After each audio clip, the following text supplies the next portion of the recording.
As Ron mentioned, I'm the Cohen Professor at Keene State College. It's exactly 2 hours, 21 minutes from here by car.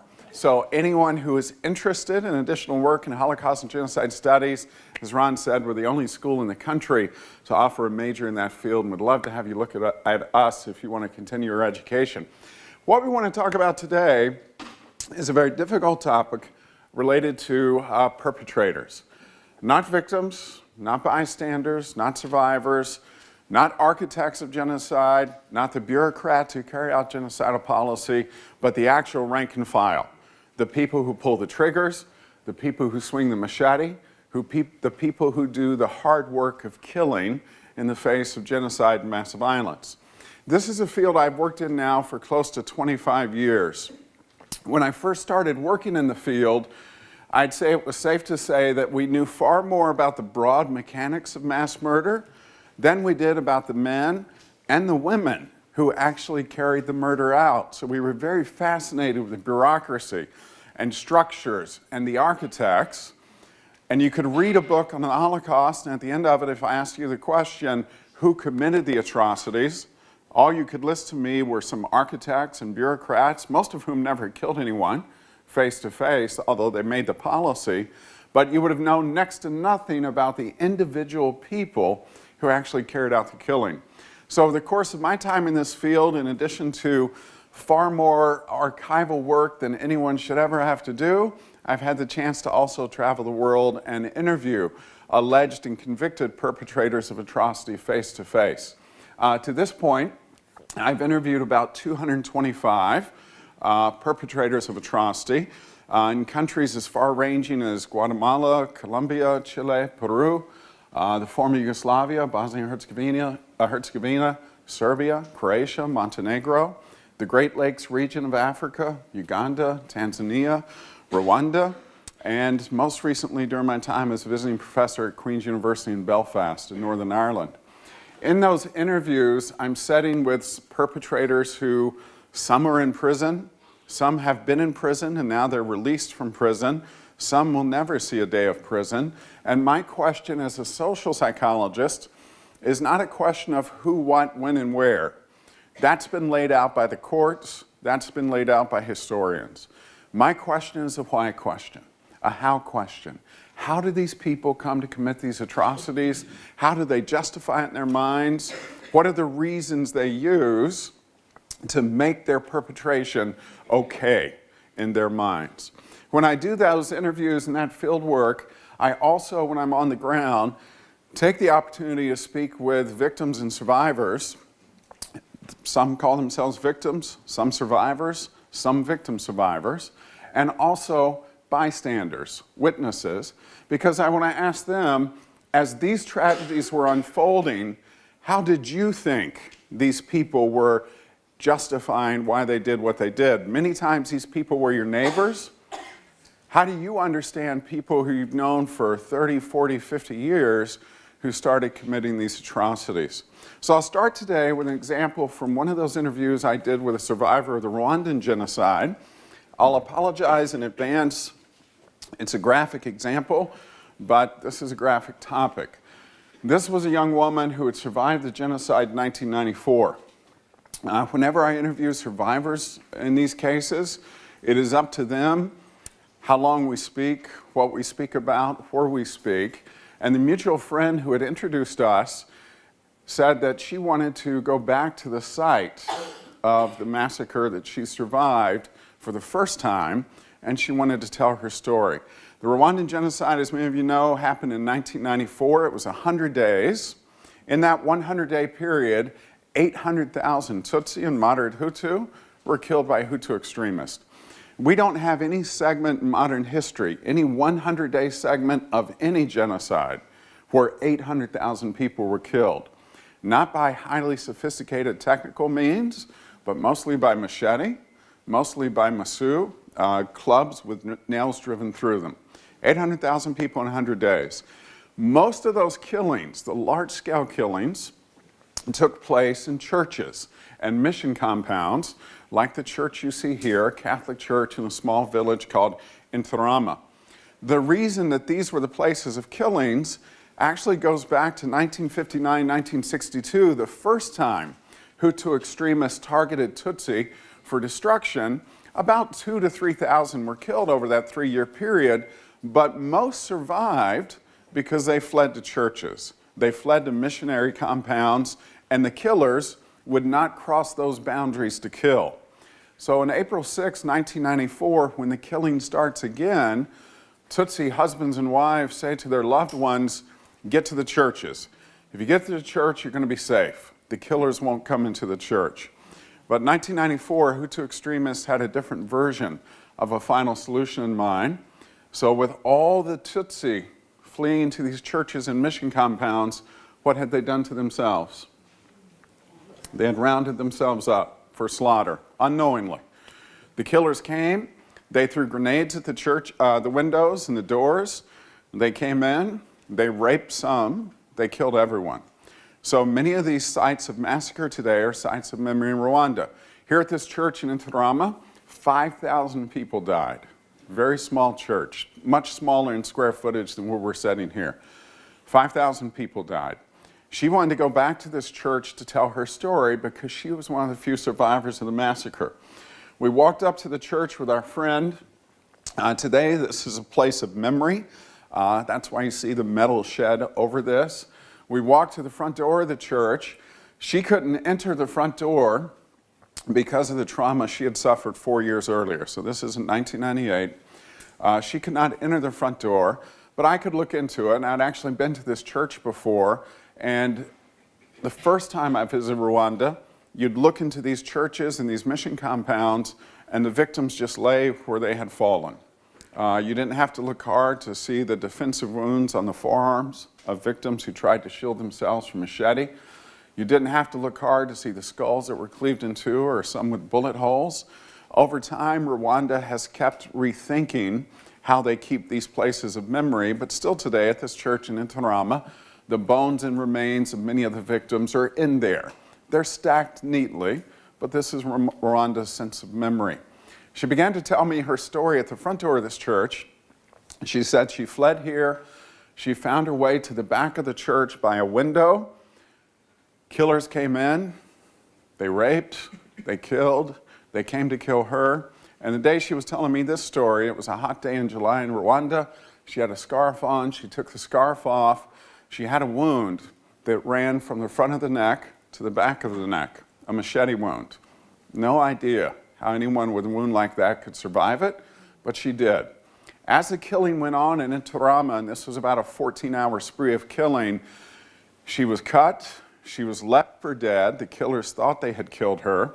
They went to other parts in the compound to kill other people, and eventually she's able to gain enough strength, despite this wound, to crawl out of a window and crawl to another outbuilding behind the church.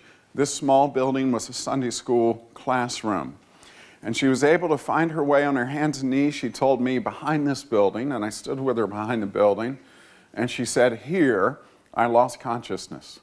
I'd lapse into and out of consciousness for about 6 to 8 hours, but every time she woke up, she said from inside this small building, she heard the same sound. And she just said it was a slap. And a few seconds would pass, and she'd hear another slap.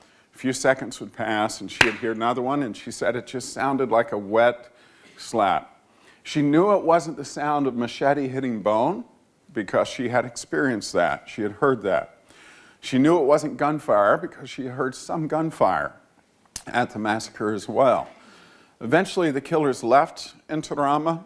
She has regained enough strength to find her way to look inside this small room that she had hidden behind. And what she saw is very different than what we see here. What she saw was about close to 200 children thrown across these concrete pews. The children had been killed. She had been listening to the killing. How had the children been killed? They've been swung headfirst against the wall. So the stain you see there is a blood stain. That blood stain's not preserved. It's not archived. That blood is in that brick. So deep in that brick, it'll be there as long as the brick is there. That's what she had heard. Now, for all of its brutality, and again, I apologize for the graphic, real brutality of it. For all of its brutality, it's not anything new in genocide studies. U.S. cavalry troops had killed Native American children in the 1800s by swinging them headfirst against trees. In Cambodia, if you ask to see a memory place in Cambodia, you'll often be taken to a killing tree where children and young adults were picked up, swung headfirst against trees. In the Holocaust, Ukrainian paramilitaries killed Jewish children by throwing them, slinging them headfirst against carts. In Armenia, Turkish paramilitaries killed children the same way, slinging them headfirst against buildings. So, for all its brutality, unfortunately, it's not something unheard of, certainly not something unseen before in genocide studies. So our question comes here, how would we describe, if we have to step away from the experience of the victims, how would we describe the people who carry out something like this? The men, and in this case it was all men, who were in this room doing this killing. What are the first types of words that come to mind? Just throw things up. Monsters. Sadist. Insane. Evil. Beasts. Demonic. Psychotic. In many ways, I start with this example because 4 years later, I was back in Rwanda in prison, Central Prison 23 in Kigali. I mean, I wasn't there as an inmate. I was back there interviewing people in the prison. I always need to make that clear. I'm interviewing people in the prison, and a prisoner comes out, and he either came out early or I got his folder late. And typically the folder just tells me who, what, when, where. It's the charge sheet, what he's been charged for and convicted for and sentenced for. I didn't get a chance to see it. We started the conversation cold, and 2 or 3 minutes into it, he said something that triggered a memory, and a few minutes later, I realized exactly what it was, that he had been in this place. Just by coincidence, I happened to be interviewing him. He not only had been one of these killers, but he had been the person organizing the killing in this Sunday school classroom at Intirama. Now, we could be done now if I could say to you he was demonic, he was sadistic, he was insane, he was a madman, he was a lunatic, he was a beast. All those descriptors, we could have it done. But who was he? He was from this village in Intirama. This is his home. This is a small village, 300-400 people. This is his home. This was his church. He had been an altar boy in this Catholic church. The week before the killing, he had received Mass in this church before the killing started. By occupation, in his village, he was the equivalent of a 4th, 5th, 6th grade teacher. We asked him, were any of the children you killed in this room your students? He said, yes. He was a well-known footballer in the region. He was actually the soccer coach for the village. Were any of the children you killed your athletes? He said, yes. When we went back to the village, we talked to people, Tutsi, who knew him, and said, he was a great father, he was a great son, he was a great husband, he was a great member of this community. We trusted our children with him. We would have never expected he could have done anything like this.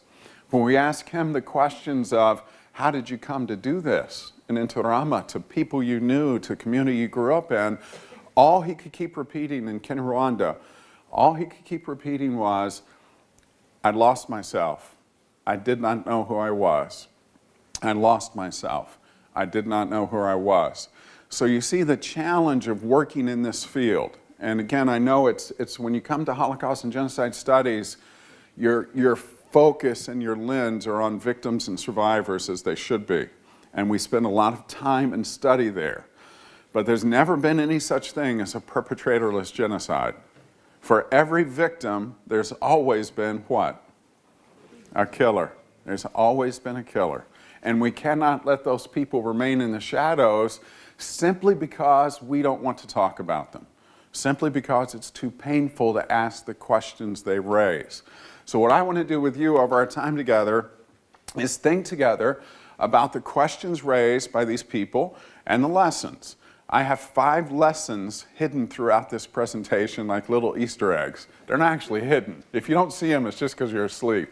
But look for the 5 lessons as we go through that I think will be important for us. One issue has to do with the question of numbers. How many people does it take to carry out this type of atrocity? We don't actually, no one can give you precise numbers here. Because when the killing is over, Who does justice go after? Leadership. We go after the big fish. We go after the big architects typically. Rank and file, it's hard for justice to get its hands on. One of the phrases I use often is genocide overwhelms justice. In other words, genocide is such a tidal event in society that when it's over, one of the many hard questions society has to ask itself is, can we afford to do justice? Do we have the time? Do we have the people? Do we have the resources? Let's go back to Rwanda. When the killing is over, July 4th, 1994, there are 7 judges and lawyers left alive in Rwanda. We can't do justice there. The infrastructure's been destroyed. That's very typical after cases of genocide. So all we can do are offer estimates. We can estimate in the Holocaust, 100,000 to 500,000 killers. I certainly think it's much higher toward the upper end. 500,000 people who perpetrated atrocities face to face. At the end of the war, the end of World War II, there were surviving still over 800,000 former SS members at the end of the war. Of that number, we've successfully prosecuted 124. The reality of justice after genocide is, if you're a rank and file killer, you're very, very likely to get away with it. You'll go back to doing whatever you did before the conflict started. For many of them, that means going back to be police, going back to be military, going back to be political leaders. We simply do not have the resources and a lot of times not the political will to bring the rank and file to justice. In Rwanda, sorry, I'm sure I just did that. In Rwanda, the questions are 75,000 to 250,000. I mean, Rwanda is a country the size of Vermont, much more populous, obviously, but a country geographically the size of Vermont. 800,000 people killed. Again, I think the number's up at the upper end. At least 250,000 people who bloodied their hands with the hard work of killing. In the former Yugoslavia, Bosnia and Herzegovina, 15,000 to 25,000 people. Judges tell me, Bosniak, Muslim, Croat, and Serb, who committed crimes during the war crimes, crimes against humanity, crimes of genocide, that are never going to be brought to justice, but should be brought to justice. So even though we can't give exact numbers, we can say it takes thousands of people at the front lines for genocide to be successful from the mindset of the perpetrator.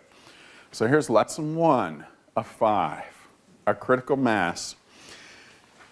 You do not have to commit large-scale violence, you do not have to persuade everyone in a society to commit violence. You just have to persuade a critical mass of people that it's necessary, or in many cases, that it's permissible. And again, when I talk to perpetrators around the world, that's one of the things they keep coming back to is, we were told it was okay to do this. There was no law against it. We were encouraged by our politicians to do it. They transferred, and this is important for us today to think about. Perpetrators admit they transferred their conscience to someone else. They let someone else be their conscience, and whatever that someone else said was okay to do, they did because they transferred their conscience that way. We can't give away our individual conscience to political leaders, social leaders, religious leaders in that sense, because many times it leads down to this path and road. My central research question has been, for these 25 years, who are these people who perpetrate these type of atrocities? Can we recapture the experiential history of these killers, the choices they faced, the emotions they felt, the coping mechanisms they employed, the changes they underwent? In other words, can we step into the shoes of the people who carried out these atrocities, not to forgive, not to exonerate, not to apologize, but simply to try to understand how they came to do what they did? Because if we understand it, what hope does it give us? I heard murmurs, but somewhere in there, I'm going to say, someone said, we can stop it. If we understand it, we can start to understand how we build the structures and solutions to make it less likely for people to commit these type of crimes. Now, the danger here is that by stepping into the shoes of perpetrators, you certainly run the risk of excusing their behavior, apologizing for their behavior, and that's not something we have any intent to do. Understanding and forgiving, apologizing, those are completely separate enterprises. We're trying to understand the behavior so it is not repeated, so we can stop it in the future. So that's what we're looking at. I think, when I think of this quote here, I think, for instance, of the time I spend at Auschwitz. I also work with a group called the Auschwitz Institute for Peace and Reconciliation. We train government officials, military and police on issues of genocide prevention. Over the 11 years I've been with the group, we've trained now over 4,000 government security sector personnel from more than 85 countries around the world. Most of those trainings take place in Poland at Auschwitz, the largest of the 6 Nazi death camps. On day 2 of the training, they visit Birkenau, which is the actual killing center at Auschwitz. They walk into it and they're looking at what they should look at. They're looking at the enormity of 430 acres of a killing center that the Nazis meant to exist forever. It was a permanent killing facility. After the Jews, there would have been another group. There would have been another group and another group until the Nazis got the racial ideology satisfied that they wanted. I find myself, because it's been probably 45 times now I've been to Auschwitz with these groups, I find myself looking the other way, and I'm looking across the street at a row of houses. Some of those houses are post-World War II. Some of those houses were there during World War II. But I know from historians at the museum that there were a row of houses there that housed Nazi personnel. Some of the houses were dormitory-style housing for the single officers who were appointed to Auschwitz. Some of the houses were family housing. And a Nazi personnel appointed to Birkenau decided to bring his family to Birkenau for that appointment. What were their jobs at Birkenau? The job was killing. It was the only reason the camp existed. It wasn't a concentration camp at Birkenau. It wasn't a labor camp. It was a death camp. Auschwitz had other camps, forms of camps, but Birkenau's job was to produce death. If you're a Nazi and you worked there, that was your work. You got up in the morning, you left your home, you crossed the street, and you did your work, which was to kill, to produce death in large numbers. At the end of the day, you came home, you crossed the street. I wasn't there. I can assume you came home to a home-cooked meal. If you had children, I can assume you read bedtime stories, tucked your children in. You had a wife, I can assume they had relations with their wives at different times. The next morning, you wake up, have breakfast, cross the street, and you go back to your work. And your work is the job of killing. How do people cope with that life? How do people cope with those choices? What emotions do they feel? What type of changes do they undergo? So that's what I've spent my focus and work on. Other people have, excuse me, asked the same question, but have focused on something very different. Other people have said, when you think about extraordinary evil, like the example we started with, it has to have extraordinary origins. And if I were to say to you, if there's just one part of this you stay awake for, y'all doing actually great at staying awake. This is very different than my classes. So if there's one part here, it is that I know the cognitive tendency is you see extraordinary evil and you assume an extraordinary cause. What I'm asking you to do in this time we have together is think about extraordinary evil, but think about the very ordinary causes. Sever that relationship and say, the causes of this type of evil don't have to be extraordinary. They actually can be very ordinary in the sense of the types of things you and I experience on a daily basis. Some people have disagreed and said, no, it's just a collective. Groups of people come together, bad things happen. That's true. Sometimes groups of people come together, bad things happen. But sometimes groups of people come together and incredibly good things happen as well. What groups do is they do what this microphone does to my voice. They amplify the tendencies of people within them. If you bring together a group of bitter, angry, resentful people, yeah, being together as a group, you've been in those groups. You know that it just gets ratcheted up. You bring together a group of good, kind, caring, cooperative people, you know that in those groups you start to ratchet those feelings up as well. So I want to be careful about how we think about issues of group.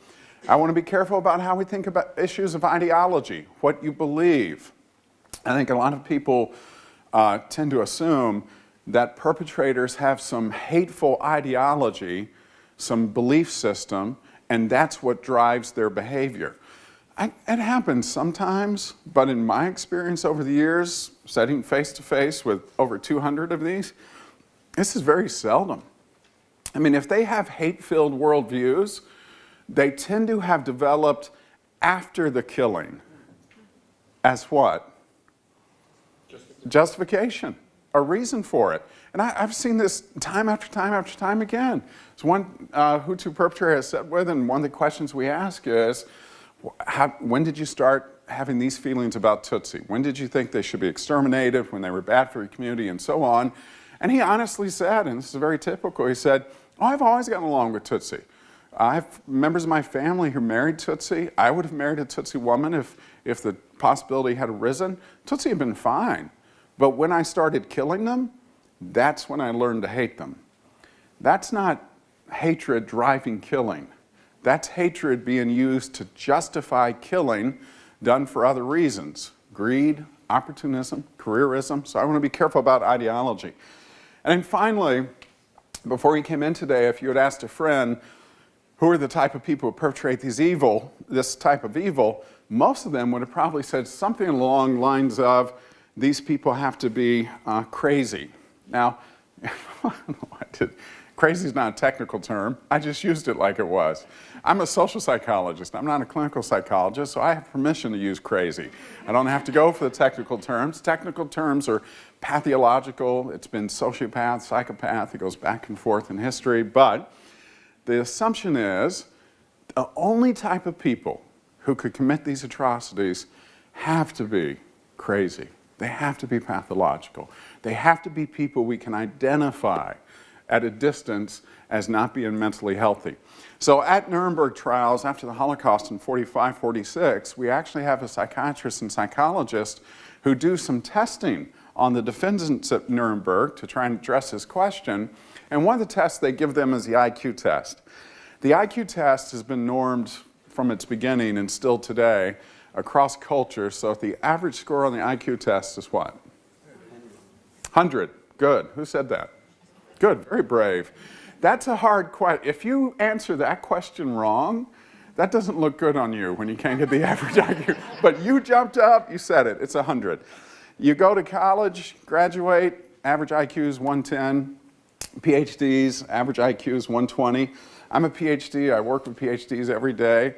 We're 80, 85 on our best days is what we're reaching for. What did we, for comfort reason, and again, what we want to do with perpetrators is we want to keep them out there, away from us. What are we hoping their intelligence is? Low. We're hoping it's low because if they're stupid, and again, that's not our technical term, but if they're stupid, we can fix stupid. I've always thought, I'll never be a college president like President Douglas. If I am, the motto of the school is going to be, we fix stupid. That's what we do. That's what we're here for. So if they're stupid, if they're low intelligence, we can fix that. What do the results say? Bright people, all above 100, 110, 120, couple of the defendants, 130, 140. These were very, very intelligent men on trial at Nuremberg. So if it's not intelligence, then certainly it has to be pathology. This is our go-to test of pathology. This is a Rorschach ink blot. This is called a projective test. It's so vague and ambiguous that you're supposed to project your personality into it without really knowing it. I'm not trained in Rorschach analysis, so please don't start blurting things out. I'll say that because it was it 4 months ago? I was in Romania. We were doing a training for the Romanian National Police Academy. Very hierarchical structure. It was first-year cadets, but the head of the academy was in the room. So they're all deferring to whatever he says, and this slide came up, and I didn't ask for anything. I didn't say anything. I was just going on my merry way, And then he started just blurting out everything he saw in this Rorschach. And I had to interrupt him and say, I don't know how to interpret this, but I just hope, I'm glad he didn't go dark places. He was seeing rabbits and butterflies. If he'd seen knives and guillotines, I'd been worried. But everyone just kind of let him go because he was a police chief. So don't say what you see. I can't interpret it anyway. But what we're looking for, what are we hoping for? Again, to keep these people at a distance, we want them to be what? Sociopaths, dark. We want them to be crazy. We want them to be pathological. What did the results reveal? Mentally healthy people. One psychiatrist who reviewed the results said these defendants tested as mentally, psychologically healthy and normal, much more healthy and normal than I feel after I read the results, because we thought they'd be crazy. The only one who tested pathological was a man by the name of Julius Streicher. And some of you know Streicher. He was the editor of Der Stürmer. So all the anti-Semitic images you see from the Holocaust, they came from the very twisted mind of Julius Streicher. But here's what you need to know about Streicher is before the trial started, his co-defendants, other Nazis, said to their legal counsel, don't put us on, we know we're going to be on trial, but we don't want to be tried with Streicher because he makes us look bad. When a Nazi says about you that you make them look bad, you're pretty bad. So even his co-defendants knew Streicher was crazy. So what it leaves us with is, well, if it's not pathology, it's not intelligence, maybe it's some twisted Nazi personality. Again, we haven't found this. People look for decades for the so-called Nazi personality. We don't have it. There's no personality test I can give you to determine who's more or less likely to perpetrate these type of atrocities. So it leads us to lesson 2, which is really the central lesson of my time with you, which is it's ordinary people like you and me who commit genocide and mass killing. W.H. Auden once wrote, evil is unspectacular, but it's always human. He wasn't saying the effects of evil are unspectacular. The example we started with, that's spectacular evil. But Auden was saying the people who commit it are unspectacular and always human. One of the questions I often get, I was actually in Atlanta last Thursday and Friday. We were doing a training for U.S. law enforcement personnel from around the country. And we did a version of this, and one of them asked in the questions, what does it feel like when you sit with evil? And I understand the intent of the question, but honestly, I can't answer it. 225 interviews, 3, maybe 4 people I've sat with that I thought, there's no point of connection here. And that's not why I'm there. But I felt like that must be what this guy is asking about, because that felt like sitting with evil. The other 221, absolutely, people like you, people like me, people I work with, have gone to school with. Striking just in their ordinariness. What makes this argument so difficult for us to admit, to understand, to absorb? Why is this such a painful thing for us to look at and say, yeah, I think that's true? Because it could be us. That your neighbor could do this. I'm sorry? You want to believe that someone you know could do something like that. Good. I think there are 2 levels of understanding. She's hit one. One is you don't want to believe other people in this room could do anything like that. And that's a very uncomfortable world to live in, to look around you and go, God, other people in here could do something like this. That's, it makes me feel a bit uneasy. But someone else mentioned really the deeper lesson is not only what it says about others, but what it says about us. What does it say about my capacity to do something like this as well? And again, I'm simply talking here about capacities. I'm not saying most people will do this, because in truth, the vast, vast majority of us never do anything like this. But do we all have the capacity to do something like this? I would argue that we do, that it's ordinary people like you and I who carry this out. When I was in Northern Ireland, just quickly, this was a Tuesday night, I spoke to a group of former IRA people. They were all still in the IRA, but I have to call them former when I speak publicly. Former IRA men, some version of this lecture, because this is what I do. And afterwards they came up and they just flooded me.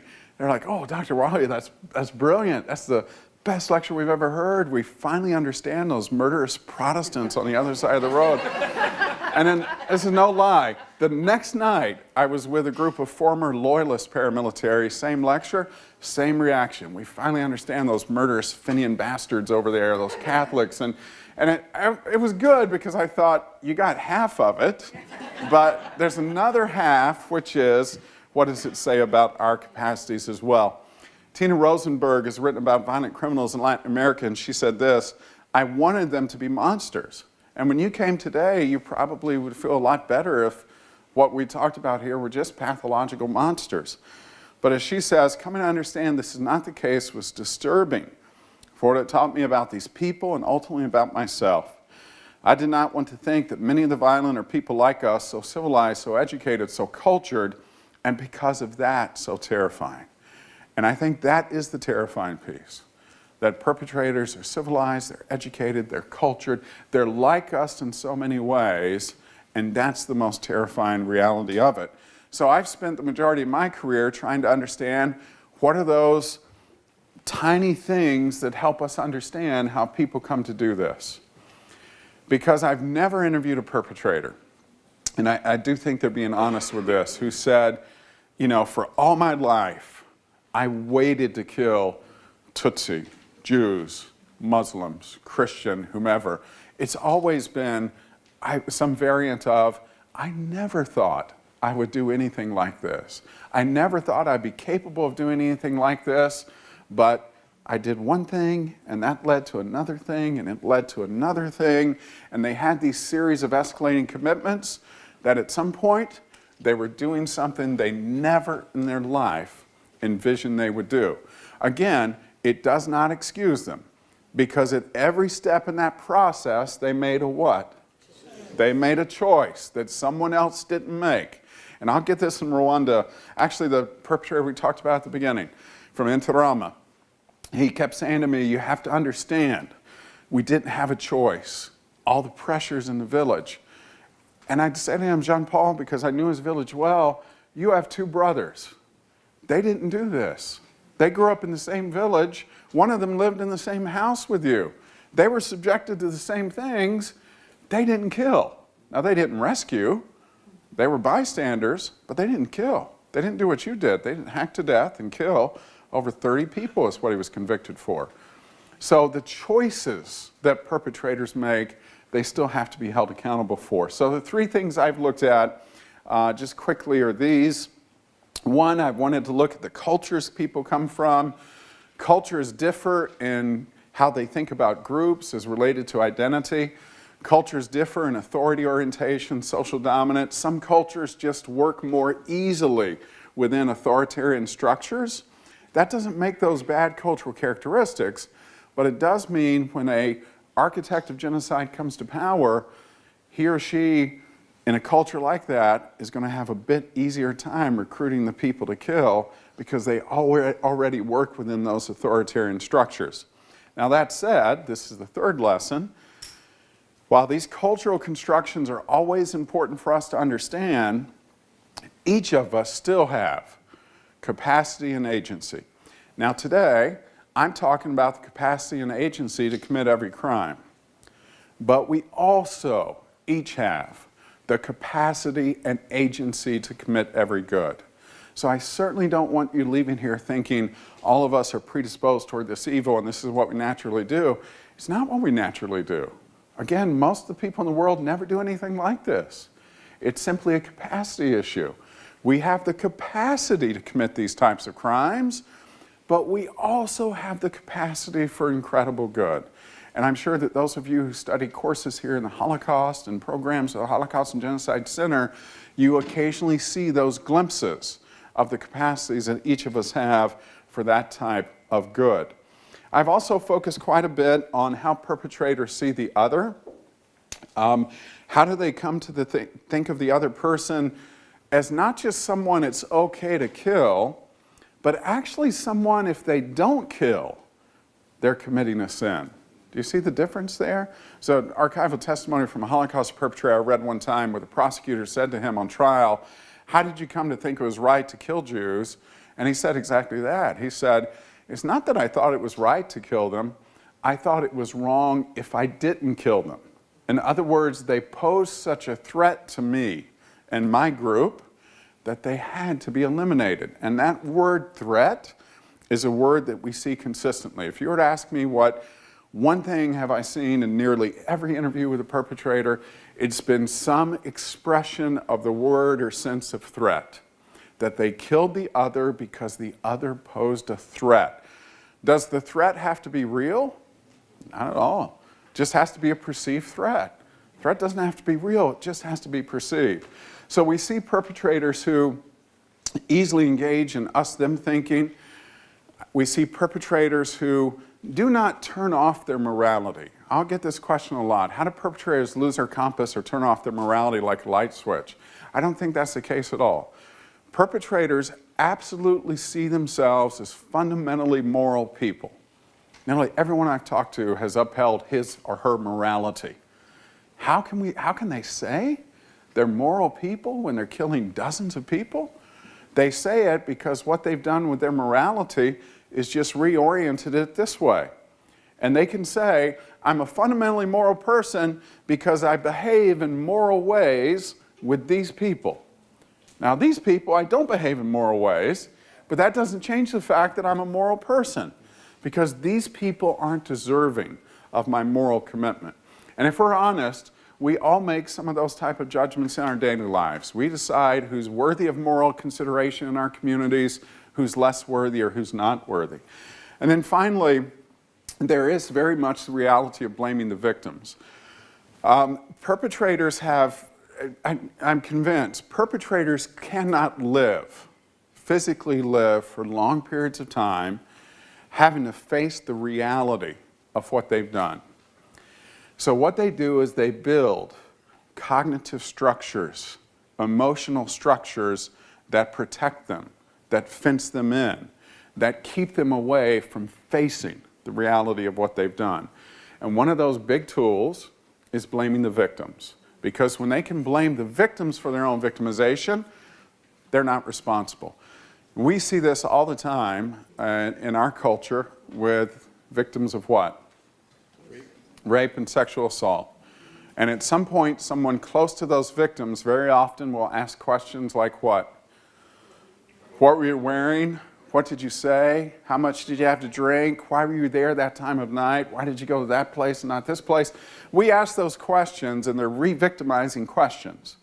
We ask them because we want to somehow believe we live in a safe world and that people who are victimized by these types of things did something to bring it about. I'll give you two examples from my research. There was only one Holocaust perpetrator I ever interviewed face-to-face. It was 1990. I was teaching in Berlin.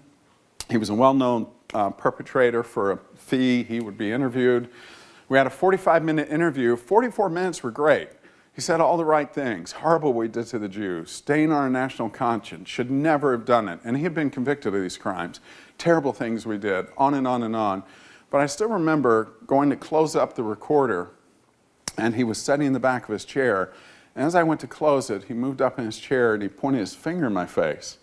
And he said, but you have to remember, the Jews were going to take over the world. And then he sat back, and I thought, that's what I needed from this whole interview, was I was just trying to figure out how you've lived with yourself. And he told me. He still thought, 45 years later, what he did was right, because if he didn't do it, the Jews were going to take over the world. Now, a second example that shows us blaming the victim, doesn't have to have any basis at all in reality, and not that the first one did. Serb perpetrators in the former Yugoslavia. I was with my translator a few years ago, and we were interviewing a group of 6 who had committed crimes but had never been convicted. They were all still police officers.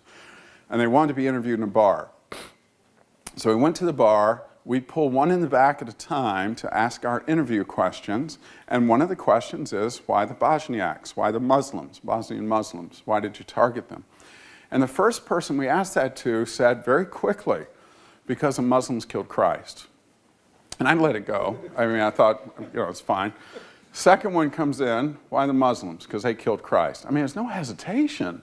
And my translator, who was Croatian, is getting really bothered by this because why? What's wrong with it?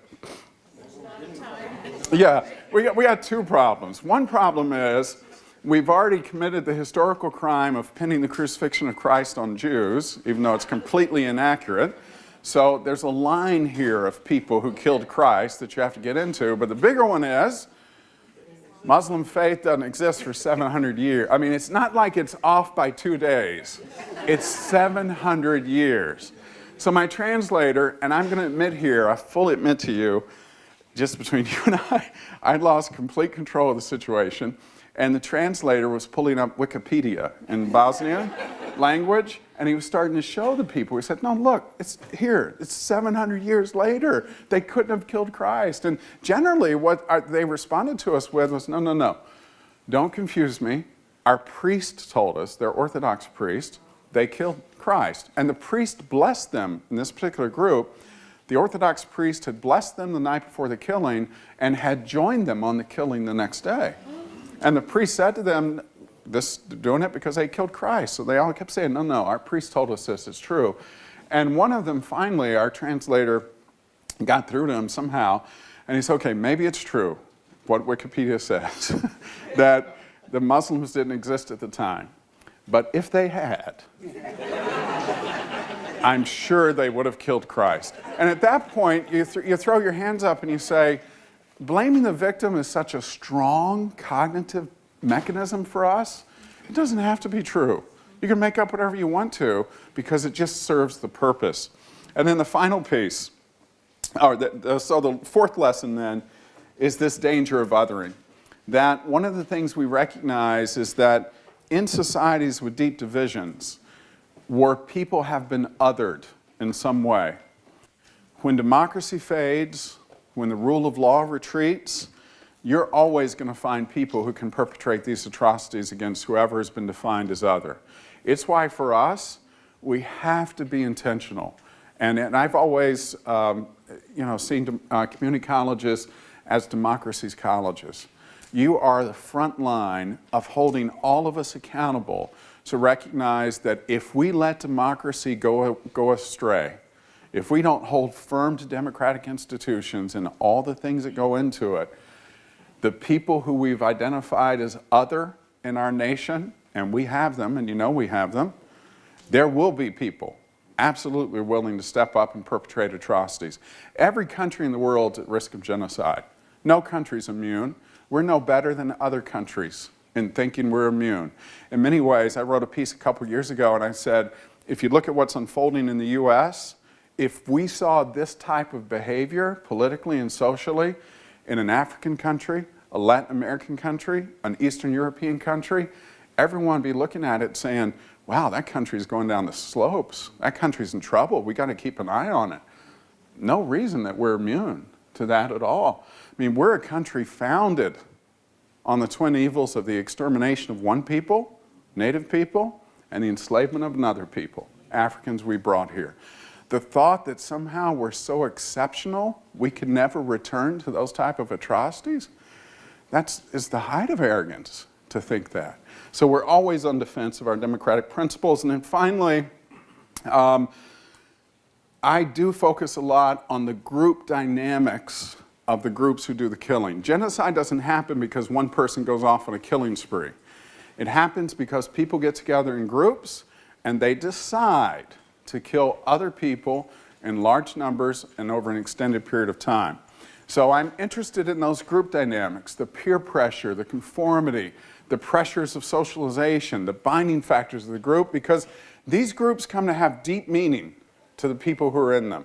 I've interviewed in Rwanda several killers who were members of groups called the Interahamwe, these paramilitary groups, some of them as young as 12 years of age, who bonded together, many of them coming from homes without fathers involved, some of them coming from homes without fathers or mothers, small villages.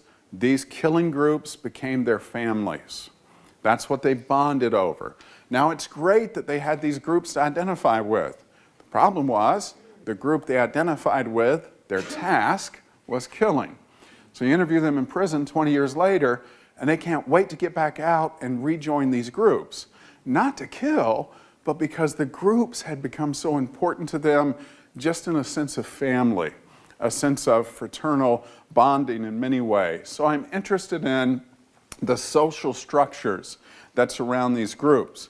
And this is our fifth lesson, that we should be less concerned about bad apples, the individual people. We have to be more concerned about the barrel, the structure, the system that they're coming into. Again, I'll go back to last week in Atlanta with the law enforcement personnel. We talk with them about identity-based violence as the purpose of the seminar. And they'll often keep retreating back to, and they're good people, they often keep retreating back to, yeah, we got to keep the bad apples out. You know, we get some cops that are bad apples. They shoot when they shouldn't shoot. They're too aggressive. They're too violent. We got to protect ourselves from the bad apples. And I spent 2 days just keep pushing back, saying, yeah, you got to protect yourself from bad apples, but what is the barrel? What's the structure? What's the situation people come into? If the structure of a police force is a toxic masculinity, you're going to make bad apples, regardless of who you get in there. If the structure is militaristic, if the structure is hierarchical and authority-driven, that structure is what we have to pay attention to. So these really are the 5 things that, if you've been asleep, now you can wake up, you get these 5. The critical mass, the dead end of demonization, our human capacities and agency, the danger of othering people, and the power of social structures. All of these, if you are interested more in these, as Ron said, this is the subject of Becoming Evil, the book I wrote in 2002 and 2007. This, I don't know which slide people want to see, so I'm going to leave it here. But I want to finish. You've been great about staying with us. I want to take just a few minutes of questions, comments people might have, and then we'll wrap up. Things people want to ask, or yes, please. So we're talking a lot about men. What about women? Good. So if you didn't hear the question was, we're talking a lot about men, what about women? This is a great question, because in genocide studies with perpetrators, we do tend to see far fewer females carrying out these crimes than we see males. So then the question becomes, do we see fewer females because they don't have the capacity or they don't have the opportunity? So many times people will take a very gender-biased position and say, well, females don't do this because there's something about the feminine nature and spirit that makes them more nurturing and they could never carry out these atrocities. I'm on the other side, which says, no, females don't do this as often. They do it. They don't do it as often because they don't have the same opportunities. The genocide often happens in very male-dominated societies, paternalistic structures, and females' responsibilities tend to be more, like in Rwanda, it wasn't killing as much as it was stripping the bodies of the clothes, washing the clothes, selling them at market. But when given the opportunity to kill, women clearly show they have the same capacity. None of this should be a surprise to us, because after the Holocaust, survivors of camps would often write about female concentration camps, and they'd write about the guards of those camps and say, these guards were more brutal than the male guards on the other side of the camps in many cases. So I do think females have the capacity to commit these atrocities. They simply aren't in genocidal societies often given the opportunity. That said, the very first conviction of genocide for Rwanda, the first conviction was a woman who was the Minister of Education and Family Affairs in Rwanda, but had actively participated in killing.